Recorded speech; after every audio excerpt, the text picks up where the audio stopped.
que o Arthur trouxe sobre neuropsicologia, eu vou me fazer valer, apesar de a minha aula, de a minha palestra para hoje trazer mais informações e assuntos e dados de pesquisa sobre o funcionamento cerebral, sobre conectividade, sobre alterações estruturais que ocorrem nos transtornos de aprendizagem e, especialmente, na dislexia, que é o meu tema de paixão, tanto de pesquisa quanto de prática clínica.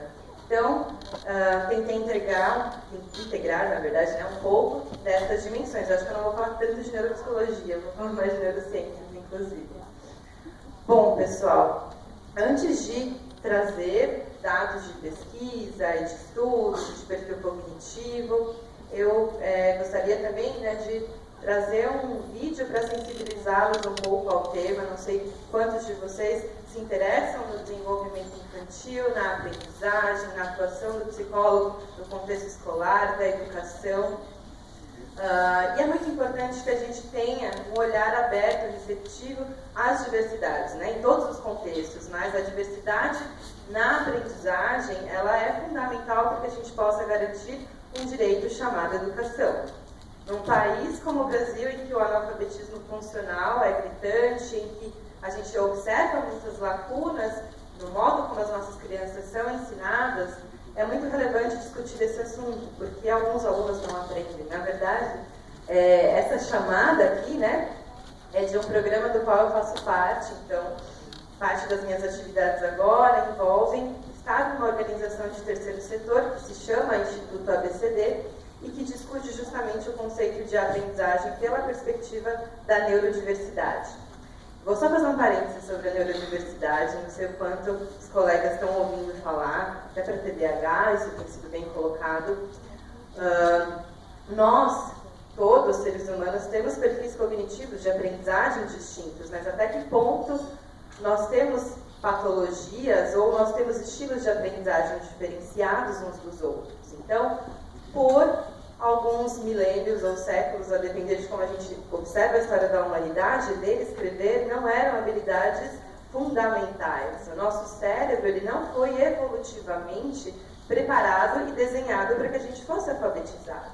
Então, esse já é um ponto bem interessante para a gente discutir até que ponto a dislexia ou as alterações de aprendizagem da leitura e da escrita, elas são deficiências ou elas são transtornos, mas a partir do momento em que a nossa civilização humana criou sistemas de escrita e passou a exigir esse tipo de aprendizagem, as pessoas com alterações na formação do encéfalo, enfim, no processo de neurodesenvolvimento, algumas delas passaram a ser privilegiadas para aprender a ler e escrever e outras passaram a estar em desvantagem. Então, o conceito de neurodiversidade, ele tem sido trazido à tona, não tanto aqui no Brasil, mas no exterior, para que a gente possa discutir até que ponto o nosso ambiente, muitas vezes educacional, ele acaba sendo, não digo um indutor, mas um ambiente complexo no qual a diversidade para o aprender, os estilos das vias sensoriais, as vias de funcionamento executivo são desvalorizadas, muitas vezes não reconhecidas como potencialidades, porque se pautam ainda, em muitos métodos pedagógicos, apenas numa única forma de aprender, que é por meio da leitura e da escrita. Então, enfim, trago aqui um pouco dessa polêmica, mas vou jogar um pouquinho desse vídeo para vocês entenderem um pouco mais do assunto, especialmente para quem não tem ideia do que é dislexia.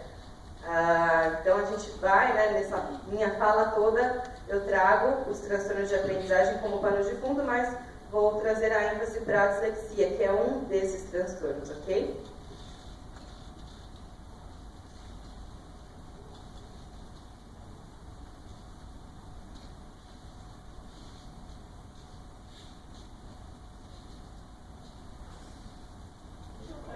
Para a gente começar a pensar a respeito dos transtornos de aprendizagem, do quanto o que a gente chama de aprendizagem é um fenômeno bastante complexo, multifatorial. Então, o Arthur explanou um pouquinho sobre fatores ambientais de risco, fatores de proteção, e assim a gente também pode pensar em diferentes dimensões da nossa existência, da nossa composição como seres humanos, desde o nível biológico, cognitivo, comportamental e ambiental.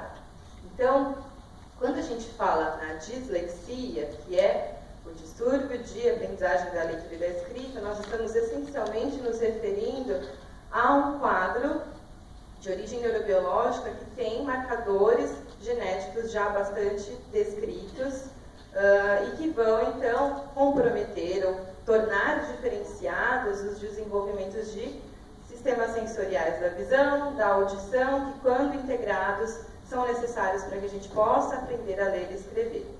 Então, quando já existem disfunções e alterações genéticas, essas alterações vão ser expressas nos domínios cognitivos, no que nós chamamos né, de citoarquitetura neural, ou seja, o processo de migração e de alocação dos nossos neurônios no cérebro. Então, algumas vias elas vão ter um volume menor neuronal, seja de substância branca ou de substância cinzenta, que vão depois implicar em alterações do funcionamento e da conectividade dessas áreas. Então, no nível cognitivo, nós temos um déficit do domínio fonológico de linguagem, então, domínio fonológico, domínio dos sons. E nós precisamos, eu queria até que vocês se imaginassem, eu adoro esse exercício, como foi que vocês aprenderam a ler e escrever? Vocês conseguem se lembrar de como era? Lentamente, aquele processo do F com o A, do G, do O e do T, e a gente começa a pensar, muitos de nós, aliás, não sei quantos de vocês podem ter sido alfabetizados no método que ensinava os nomes dos fonemas. Alguém aqui já foi alfabetizado assim? Eu vi uma pessoa fazendo assim timidamente, algumas ali atrás.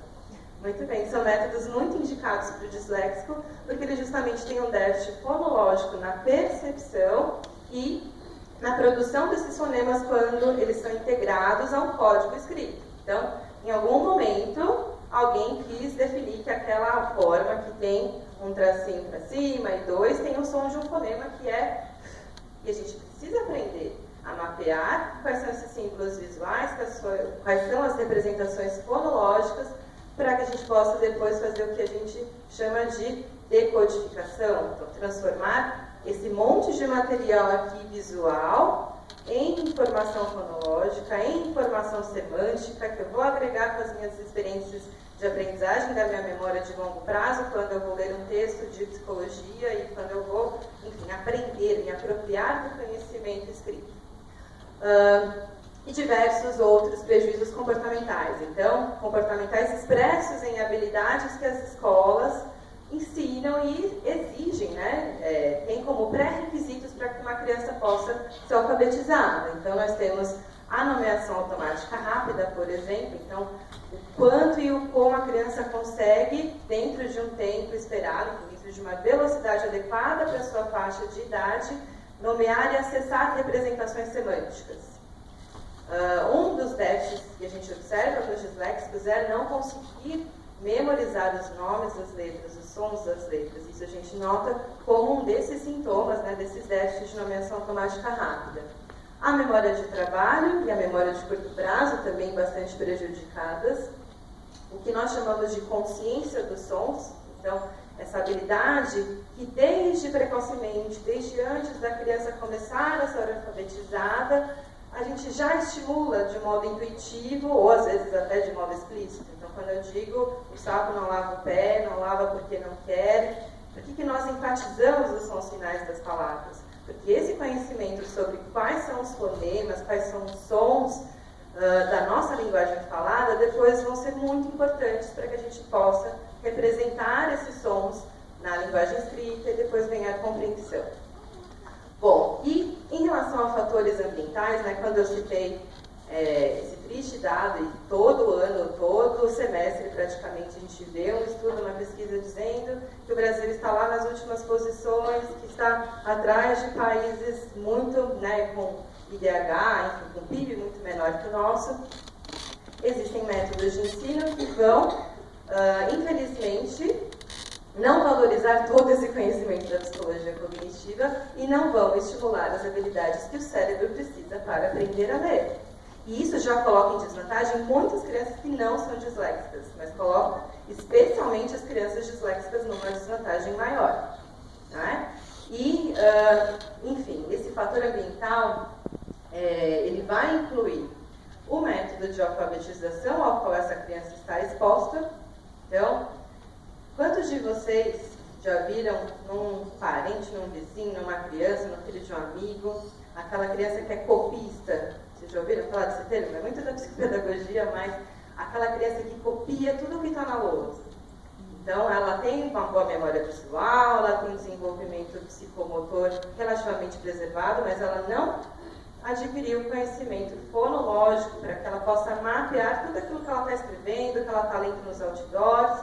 Então, esses pilares, quando não são ensinados e valorizados no método de aprendizagem, né, e de estimulação da linguagem, vão colocar muitas dessas pessoas em desvantagem e depois vão, como um efeito cascata, né, prejudicar o ganho de compreensão, de raciocínio crítico sobre o que está lendo.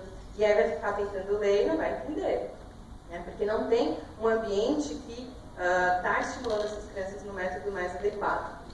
Então, fatores relacionados à exposição da criança no ambiente ao meio letrado. Então, pais que leem, pais que incentivam a leitura, o acesso a livros e a materiais da linguagem escrita é com certeza um fator que pode proteger o desenvolvimento ou ainda retardar, né, prejudicar essa aprendizagem.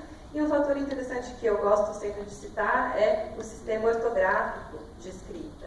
Então, nossa, o que vem a ser isso?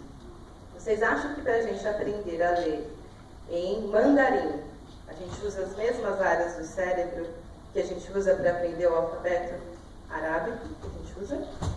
Não. Então é possível que você seja disléxico em um idioma e não disléxico em outro. Vejam só que interessante, né? Por quê? Alguns sistemas de escrita vão valorizar a consciência fonológica, como é o nosso caso. Por isso que eu estou trazendo aqui que a consciência fonológica é uma habilidade bastante importante. Vou falar do método fônico, que é o método de alfabetização mais indicado para as crianças com dislexia. Mas, a depender do tipo de alteração genética e neurobiológica, algumas pessoas com dislexia vão ter um perfil de prejuízo fonológico maior e outras com déficits de processamento visual e de atenção e de memória visual mais expressivos. E essas seriam pessoas disléxicas nesses outros idiomas, né, que usam os ideogramas, que não usam sistemas alfabéticos como nós usamos o alfabeto. Ok? Enfim, tudo isso para mostrar o quanto isso é complexo e interessante, né? Então, nós falamos de dislexia enquanto um dos transtornos de aprendizagem. É bem interessante, né, agora falando mais da prática e da clínica, que a psicologia ela precisa mais do que nunca estar em contextos multidisciplinares, transdisciplinares, e quem se interessar por essa área vai trabalhar bastante com fonoaudiólogo, vai trabalhar bastante com psicopedagogo, vai trabalhar com psicólogo escolar, né, que geralmente tem um olhar sensível para identificar essas crianças com risco, que vai fazer encaminhamento, que vai também, dentro do ambiente escolar, propor um programa de adaptações, de intervenções para que essa aprendizagem seja favorecida. E nós também temos, né, dentro dessas discussões do quanto esses transtornos são específicos e do quanto eles são mais amplos, uma nova proposta de mapear e diagnosticar esses transtornos. Então, basicamente, o que está colocado aqui, né, é o resumo de uma discussão feita lá no exterior. Então, por um tempo eu fiquei nos Estados Unidos, aprendi um pouco sobre como os transtornos de aprendizagem são identificados e tratados naquele contexto educacional, naquele sistema político. Basicamente, gente, a gente vive, né, no Brasil, agora voltando para a nossa realidade, num sistema extremamente médico, catalogado. Então, o médico vai dar o laudo, vai dar a CID, que vai dizer sim ou não. Mas, no campo da prática, da aprendizagem escolar, de desenvolvimento de habilidades cognitivas, os outros profissionais que não o médico têm muito mais ferramentas e muito mais condições de identificar quais são esses déficits cognitivos. Mas ainda assim, por que o médico é importante, né? Para que a gente integre esse diagnóstico. Nós precisamos excluir algumas condições neurológicas mais grosseiras. Então, preciso garantir que aquela criança que está com uma suspeita de dislexia, que está com um atraso na sua alfabetização, não tenha uma alteração de eletroencefalografia, enfim, do seu funcionamento eletrofisiológico, ou neuroanatômica mais grosseira, como um tumor, mas é basicamente Este é o papel do médico. Ele vai fazer solicitações de ressonância, tomografia, enfim, desses exames, mas basicamente, e a gente vê no cotidiano, na prática, que muitos não têm conhecimento sobre o desenvolvimento de linguagem, não usam testes padronizados com normas que sejam adequadas para a gente mensurar o quanto aquela aprendizagem está ou não em defasagem, né? E, voltando a falar um pouquinho de como é lá no exterior, as crianças, elas são diagnosticadas no contexto escolar. Bom, isso aqui no Brasil é uma heresia, não é verdade? Por uma diferença cultural e ideológica de trabalho. As escolas americanas têm um especialista chamado Reading Specialist, que é, se a gente tentar traduzir, tentar adaptar ao nosso universo, um psicopedagogo escolar, que é uma pessoa, enfim, especializada, que vai olhar com cuidado dentro de uma turma toda, porque tem um olhar bastante preventivo, então desde o início do ano, quem são as crianças de risco para desenvolver? Né? E algumas intervenções em pequenos grupos, em período pós-aula, vão acompanhar a evolução dessas crianças e elas não vão sofrer sozinhas, caladas, até os seus 9, 10, 12 anos, porque ainda não conseguem ler e escrever fluentemente. Ok? Bom, então, a gente pode, né, e agora voltando para o tema que está aqui, ter uma categoria única chamada transtornos de aprendizagem, e que é o que acontece lá fora, então a gente não fica colocando nas caixinhas, isso aqui é dislexia, isso aqui é descalculia, isso aqui é desortografia, que é o déficit específico na grafia, né, na escrita, mas as competências são muito mais valorizadas. Então, quando eu digo que o aluno X, que o paciente Y tem um transtorno de aprendizagem, eu preciso entender em quais componentes, em quais habilidades. E o diagnóstico, ele cria, então, um roteiro, em que ele tem uma finalidade muito mais funcional de indicar as áreas de intervenção do que dizer se sim ou se não, né? Se a pessoa tem ou não prejuízo. Bom, não vou também, né, nesse ponto me detalhar muito, mas algumas mudanças que o DSM-5 propõe dizem respeito à discrepância entre a inteligência e as habilidades de aprendizagem. Né? Então, quando a gente fala de transtornos de aprendizagem, basicamente são 3 áreas: o ler, o escrever e as habilidades matemáticas, que precisam ser atestados, que precisam ser avaliados com instrumentos normativos. Então, a gente espera minimamente que exista ali um desempenho substancialmente inferior ao que é esperado para aquela idade. Uma criança de 8 anos lendo com uma criança de 7 ou com um nível de escrita similar a uma criança mais nova.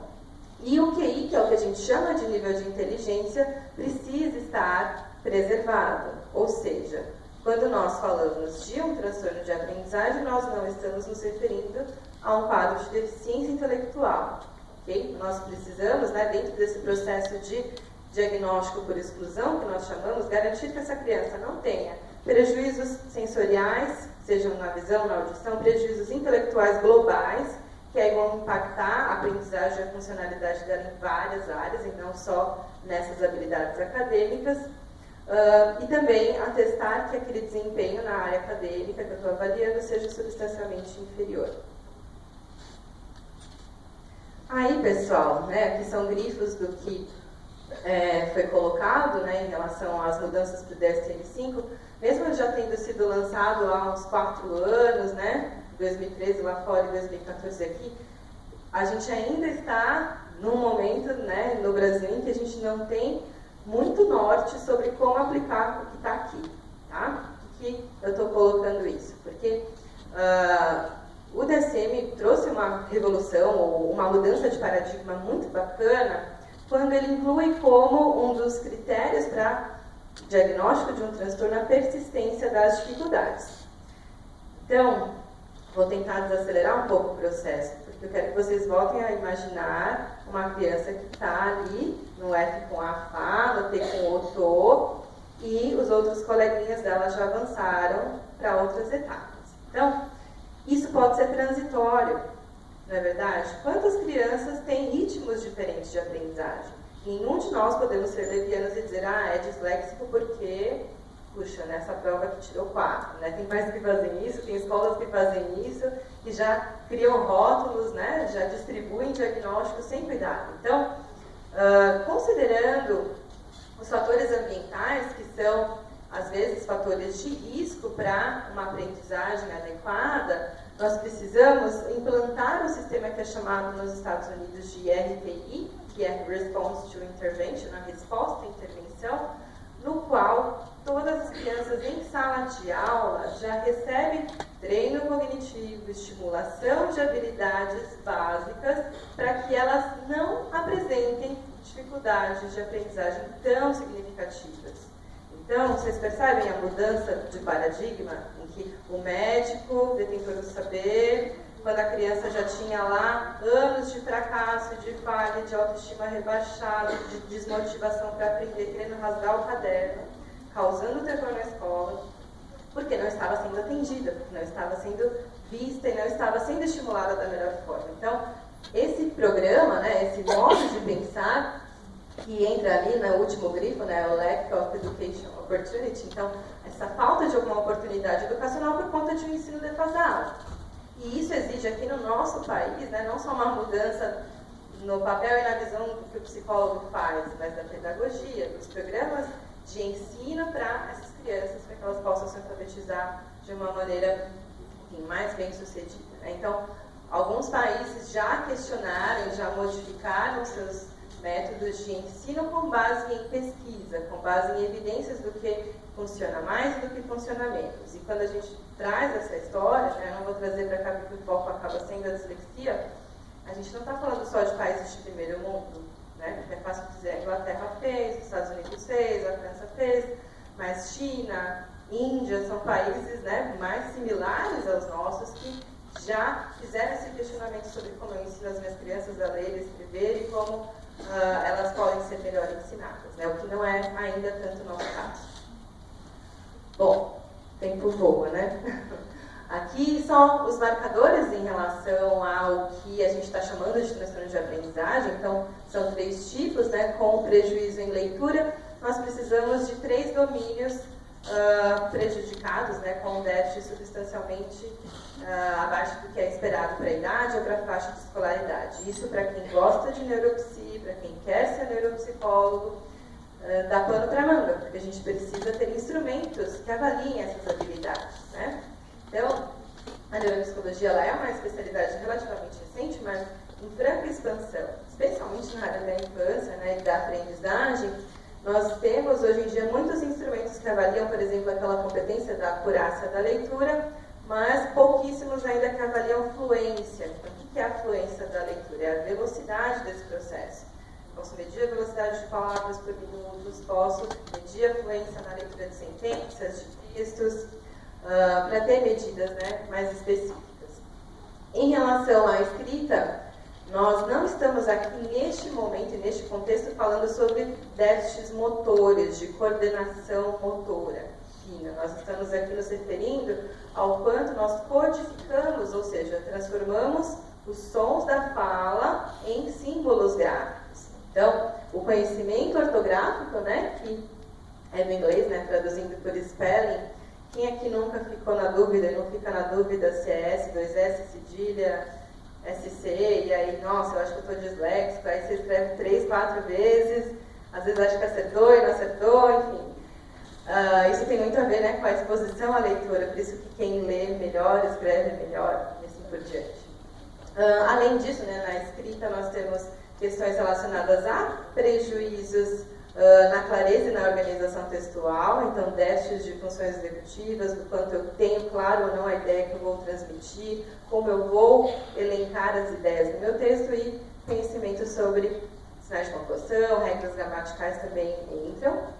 Na matemática, pessoal, que é uma área ainda muito negligenciada, e quando eu digo negligenciada é no mundo todo, não é só no Brasil, existem competências bem interessantes sendo investigadas. Então, uma delas nós chamamos de senso numérico. Vou me deter um pouquinho mais, né, nessa etapa, porque eu acho mais interessante vocês terem os conceitos mais simples, mas que ao mesmo tempo são a essência, né, do que a gente está falando. Vocês já olharam, por exemplo, para 2 potes de arroz ou feijão e tiveram que fazer aquela aposta, tipo, aonde tem mais grãos, ou quantos grãos você acha que tem naquele pote, enfim, isso é o que a gente chama de julgamento do senso numérico. essa é uma habilidade que é herdada geneticamente, que evolutivamente ela é interessante não só para os humanos. Existem estudos com golfinhos e com pintinhos que avaliam senso numérico. Vou só dar um exemplo. Imaginem o pintinho que tem lá 3 horas de vida, acabou de sair da casca do ovo, e aí ele está vendo 2 conjuntos com pontinhos pretos. Naturalmente, a atenção dele é dirigida para o conjunto que há mais elementos, porque do ponto de vista instintivo, do DNA, maior quantidade de alimento, de elementos úteis para a minha sobrevivência. Lógico que o golfinho não criou sistemas de cálculo, de álgebra, nós criamos, e ainda apesar disso nós precisamos dessas habilidades muito simples, né, como o senso numérico. Memorização de fatos aritméticos. Tudo que da nossa memória de curto prazo vira memória de longo prazo. Eu espero que vocês não precisem contar no dedo mais quanto é 4 mais 6, quanto é 5 mais 3, quanto é 7 mais 2, porque isso já está em outro sistema, automatizado na minha memória de longo prazo. Bom, fluência dos cálculos, que é o que a gente mais foca, não consegue somar, não multiplica, não entende divisão, não consegue aprender tabuada. E raciocínio matemático, refletir sobre os problemas, sobre as situações, sobre o que eu preciso, enfim, em termos de estratégia, executar para a resolução de problemas, ok? E nós temos, né, uma classificação de leve, moderada, grave, a depender do grau de apoio necessário. Existem muitas comorbidades comuns, né, especialmente em relação ao transtorno de déficit de atenção, que a Ariane vai cobrir logo mais. E é uma sobreposição de 40% a 50%, enfim, por conta de genes que são correlatos, que são ali presentes e importantes para ambas as habilidades. Temos também prejuízos da linguagem oral, então quando a gente fala de transtornos de comunicação, atrasos mais severos de linguagem, seja para fala, seja para compreensão, com certeza vão impactar depois, mais tarde, a aprendizagem da linguagem escrita. Os transtornos psicomotores, que o DSM classifica como transtornos de desenvolvimento da coordenação. Então, não é raro, não é incomum que essas crianças tenham prejuízos não apenas na caligrafia, né? E aí, a criança sofre aquela tortura, que ela tem que ter a letra mais linda do mundo, que ela tem que aprender a usar bastão, porque além dos déficits de linguagem escrita, elas podem ter prejuízos motores que vão impactar na qualidade daquilo que ela está escrevendo. E elas se esforçam e o esforço delas não é valorizado, porque existe ainda um ideal pedagógico do que é um bom aluno, do que é uma boa escrita, né? Autismo também pode ser uma sobreposição. E aqueles 2 itens da ponta, né? Transtorno bipolar pode ser uma comorbidade, mas transtornos de depressão e ansiedade são muito comuns, né? E são transtornos que nós chamamos de internalizantes. Não sei se vocês já ouviram falar dessa nomenclatura. Então, algumas crianças, diante de conflitos e situações estressantes, elas externalizam, elas explodem, elas causam, né, os transtornos de conduta, de oposição e desafio, porque elas estão expressando o sofrimento delas por meio da quebra de regras. Mas muitas desenvolvem crenças, visões e autoconceito de si mesma como muito incapazes. Porque se eu não aprendo a ler e escrever, a conclusão é que eu sou burro, né? Eu não vou dar conta. Então eu nasci para isso. E aí a gente começa a observar muitos prejuízos na visão de si mesma, na desmotivação. Muitos abandonam a escola, né? A gente hoje, graças a Deus, está num momento cada vez mais humano, tolerante, conscientizado, identificando essas crianças, mas a gente recebe no consultório pessoas com seus 30, com 40 anos, que reprovaram 5, 6, 7 vezes, pessoas brilhantes, porque têm uma boa inteligência, que foram se dedicar a trabalhos manuais, que abrem seus próprios negócios, enfim, que dão um jeito na vida de usar as habilidades que têm, mas que nessa área da aprendizagem se consideram extremamente incapazes, porque não foram atendidos, não foram observados nas suas necessidades. Dá uma olhada. Tem menos de 10 minutos, eu não falei nada de sério. Uma travadinha aqui.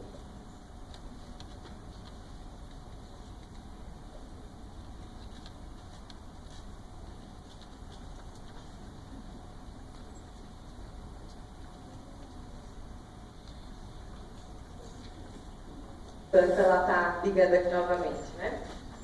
Vou contar um pouquinho sobre o histórico, né, da dislexia e por que muitas linhas têm sido propostas para investigar a natureza desse transtorno. Então, por volta do final do século XIX, um médico começou a receber crianças que tinham um quadro que naquela época era chamada de cegueira visual para palavras. Então, por que cegueira para palavras? Porque a pessoa tinha uma visão, ok, preservada, mas ainda assim não conseguia acessar quais eram as representações daquelas letras que elas viam. Então, era como se elas tivessem esse déficit de percepção visual.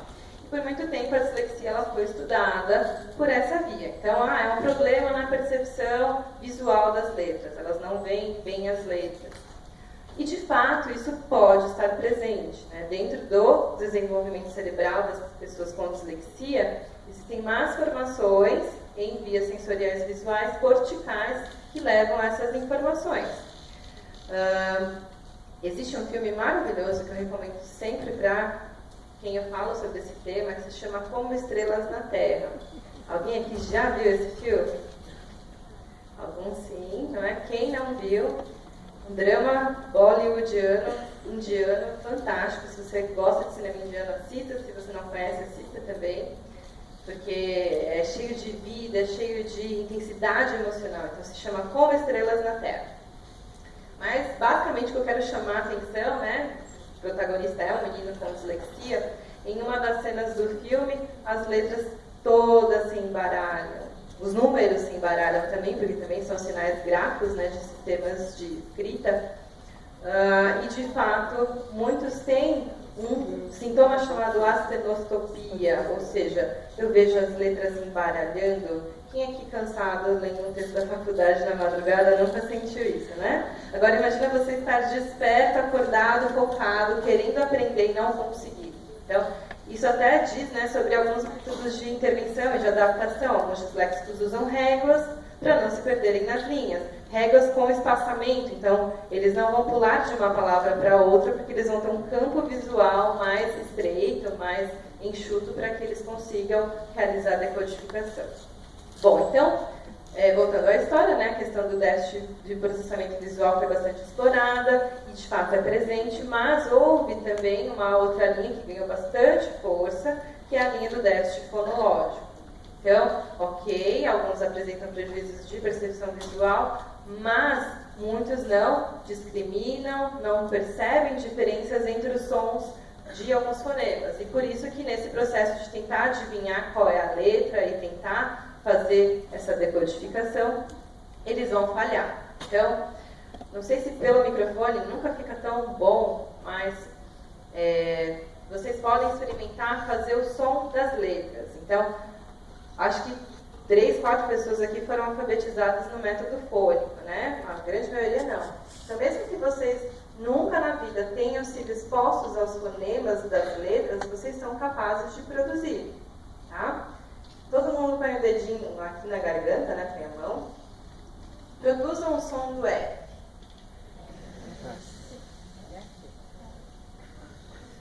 O fonema é diferente do nome da letra, né? Sentiram alguma coisa na garganta? Vamos agora, com a mesma posição, produzir o fonema do V.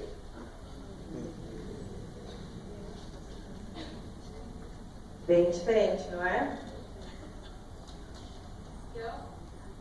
O V é um fonema que vibra as cordas vocais. Gente, isso para uma criança de 6, 7, 8 anos, isso para um adulto de 40 anos que eu já atendi no consultório, foi uma das salvações da vida dessa pessoa. Porque ela nunca, auditivamente, conseguiu perceber que F é diferente de V. Mesmo que visualmente seja, é aquele dilema que eu falei. Eu vou usar S, 2S, cedilha, X.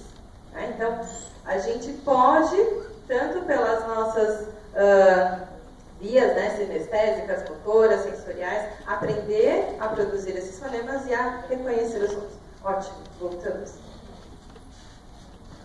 Bom, então a gente estava falando, né, da hipótese fonológica que ganhou muita força. Só para concluir essa ideia, cerca de 70% dos disléxicos têm prejuízos de natureza fonológica. Então, muito tempo, né, por bastante anos, houve essa questão de dizer, não, esta é a linha que explica a dislexia, é um transtorno só de origem fonológica, não, é um transtorno de déficit visual. Enfim, a gente caminha para o que a gente chama de clusters ou perfis. Então, alguns vão ter mais sintomas ou prejuízos fonológicos, outros mais visuais, outros, enfim, de natureza psicomotora, né? Então, aqui a gente está nesse esquema, trazendo vários prejuízos e várias áreas da cognição e da aprendizagem em que a dislexia pode mostrar alguns sinais, ok?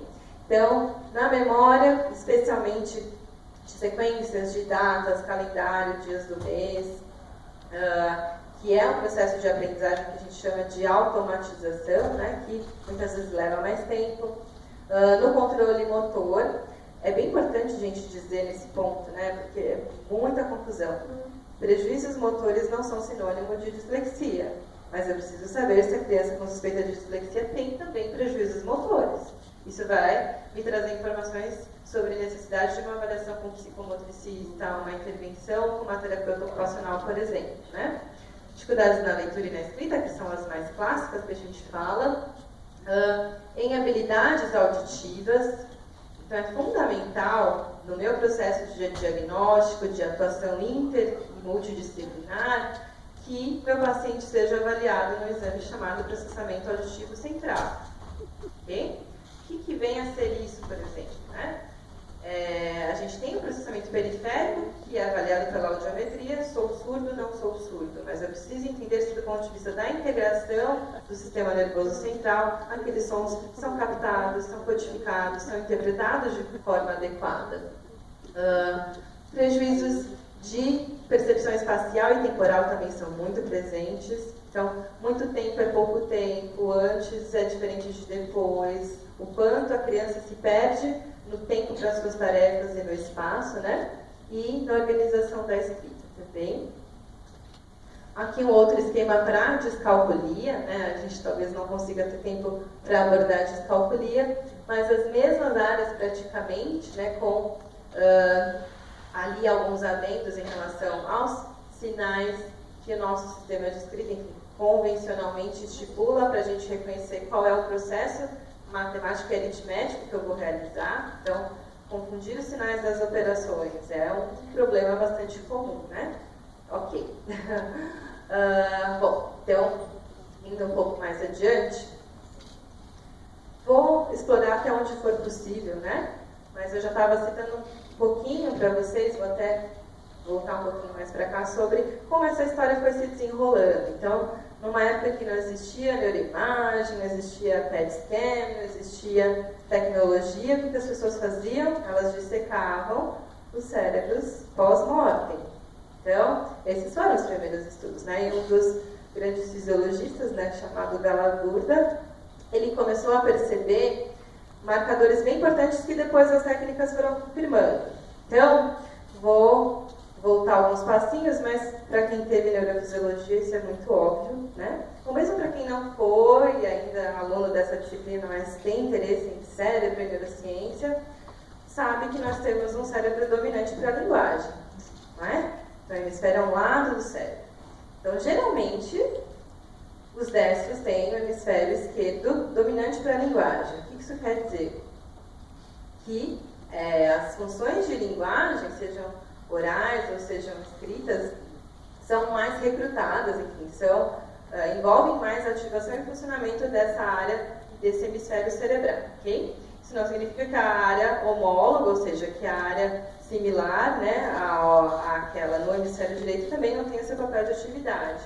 E muitos disléxicos, inclusive, hiperestimulam por vias compensatórias o funcionamento do seu hemisfério direito, porque tem más formações no hemisfério dominante para a linguagem, ok? Então, desde uma assimetria, né? Então, voltando nesse conceito, eu estou um pouco preocupada com o tempo aqui, mas vamos lá. O que significa quando a gente diz que algum hemisfério é dominante para a linguagem? Então, isso diz tanto sobre o grau de funcionalidade, de ativação desse instrumento e desse hemisfério, e também do volume celular, ok? Então, existem estudos que mostram, né, para bons leitores, para pessoas sem problemas de linguagem, que existe um volume cerebral maior do hemisfério esquerdo. enquanto que nos disléxicos geralmente ocorre uma simetria ou ainda uma assimetria inversa, ou seja, a quantidade de neurônios, de redes neurais do hemisfério dominante para o linguagem é muito menor. Então isso já explica uma desvantagem fisiológica, né, para que eles possam depois aprender a ler e escrever. Então, dislexia, né, trazendo uma conclusão a grosso modo, não é provocada pelo ambiente, mas por esses prejuízos, né? Existem más formações chamadas ectopias. Então, existe um processo chamado migração neural. Ó, quem fez neurofisiologia com a Camila, com certeza aprendeu o que é migração neural, neurogênese. Então, existe menor neurogênese e processos alterados da migração celular. Então, os neurônios eles não são direcionados para os locais em que eles deveriam ir e, por conta disso, o nosso cérebro ele não está integrado e conectado para o processamento da leitura e da escrita. Okay? Bom, então nós temos, né, neurogênese complicada, enfim, com falhas, processos de ectopia, simetrias e as conexões elas são menos ressaltadas, né? E alguns genes candidatos aqui estão listados, 3 principais deles, e eles são mapeados em estudos familiares, né? Então, muitos pais disléxicos que descobrem dislexia na vida adulta ficam já monitorando seus filhos. Será que meu filho vai ter? Como vai ser se ele tiver? Eu vou cuidar dele? Enfim, a gente está ainda bem caminhando para uma perspectiva de diagnóstico precoce, diagnóstico no contexto educacional. Vou concluir falando um pouco, né, sobre essas 3 dimensões muito importantes. Então, só para a gente ter uma ideia do porquê que é importante falar de neuroimagem ou de neurociência, qual é a função do conhecimento que a gente produz? Né? O que a gente vai fazer? A gente vai publicar paper, e vai para congresso, e vai virar pesquisador, e vai ser uma pessoa importante na vida. Isso é muito legal, isso é muito importante, mas se a gente não traduz esses conhecimentos para a área aplicada, seja ela clínica ou educacional, é como se a gente estivesse escondendo tesouro, né? Eu estou produzindo conhecimento valioso que não está servindo à sociedade. Então, é muito importante que nós, na psicologia, as neurociências, né, que são áreas de conhecimento extremamente interdisciplinares, então a gente pode ter engenheiros de computação, biomédicos, físicos, trabalhando para fazer análise estatística de neuroimagem, mas enfim, a gente tem sempre que entender qual é a função e a finalidade disso. Então, se eu sei que existe um mecanismo de ativação neuronal distinta, eu posso criar um treino cognitivo que vai mudar o padrão de conectividade, de atividade daquela área. O que eu faço com esse treino cognitivo? Levo para a educação. O professor que está lá todo dia, 5 horas por dia, na frente daquela criança, é ele que vai fazer a diferença, né? Só fechando essa frase, né? O Arthur trouxe um exemplo interessante de que treino cognitivo gera resultados tão potencializadores quanto fármacos. Na dislexia também, intervenção psicopedagógica, intervenção em sala de aula nas habilidades fonológicas, causa plasticidade cerebral sem necessidade de medicação, até porque disléxico não precisa, né? Enfim, gente, pensem sempre nisso, né? Nas jornadas acadêmicas de vocês. Por que a gente lê pesquisa? Porque a gente gosta de ciência, porque a gente quer transformar a vida das pessoas, né? A gente quer promover maior qualidade de vida em qualquer área que a gente venha atuar. E é isso, eu gostaria de falar mais, né? Agradeço a atenção de vocês.